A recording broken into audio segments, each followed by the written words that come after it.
खबर बहराइच से है, जहां भारत सरकार के पर्यावरण, वन और जलवायु परिवर्तन मंत्रालय के केंद्रीय मंत्री भूपेंद्र यादव ने उत्तर प्रदेश के वन, पर्यावरण, जंतु उद्यान और जलवायु परिवर्तन विभाग के राज्य मंत्री केपी मलिक, बहराइच के सांसद डॉक्टर आनंद कुमार गोंड और मंत्रालय के वरिष्ठ अधिकारीगण, साथ ही साथ उत्तर प्रदेश के प्रधान मुख्य वन संरक्षक सुनील चौधरी सहित अन्य अधिकारियों के साथ कतनिया घाट वन्यजीव विहार के अंतर्गत स्थित गिरुआ नदी में नौका विहार करते हुए एक ऐतिहासिक और महत्वाकांक्षी घड़ियाल संरक्षण कार्यक्रम का शुभारंभ किया।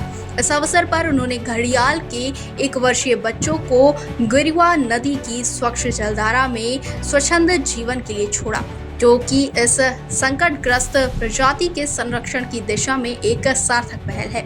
साथ ही ये कार्यक्रम जैव विविधता के संरक्षण और पारिस्थितिकी तंत्र के संतुलन को बनाए रखने की दिशा में सरकार की प्रतिबद्धता को दर्शाता है।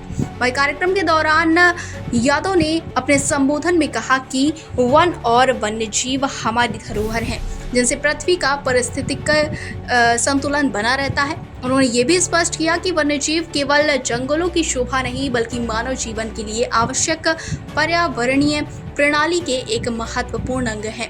यादव ने यह भी बताया कि उनके द्वारा दुग्धा टाइगर रिजर्व के भ्रमण के दौरान जनप्रतिनिधियों, विभागीय अधिकारियों, वन्यजीव संरक्षण के कार्यरत और गैर सरकारी संगठनों और साथ ही साथ वन क्षेत्र के आसपास रहने वाले ग्रामवासियों के साथ विशेष बैठकें आयोजित की गई। इन बैठकों में 25 से 30 महत्वपूर्ण सुझाव प्राप्त हुए हैं, जिन्हें समावेश कर एक समन्वित वन और वन्यजीव संरक्षण कार्य योजना बनाई जाएगी। साथ ही इस योजना का मुख्य उद्देश्य वन्यजीवों और मानव के बीच हो रहे संघर्ष को कम करना और दोनों के लिए सह-अस्तित्व की नीति को बल देना है। उन्होंने जोर देकर कहा कि स्थानीय समुदायों की भागीदारी, जागरूकता और जैव विविधता की सुरक्षा के लिए संयुक्त प्रयास ही संरक्षण के प्रयासों को सफल बना सकते हैं। इस अवसर पर वरिष्ठ अधिकारियों, वन विभाग के अधिकारियों, मीडिया प्रतिनिधियों और स्थानीय नागरिकों की उपस्थिति ने इस कार्यक्रम को और भी विशेष बना दिया। बहराइच से संवाददाता राकेश पांडे की रिपोर्ट।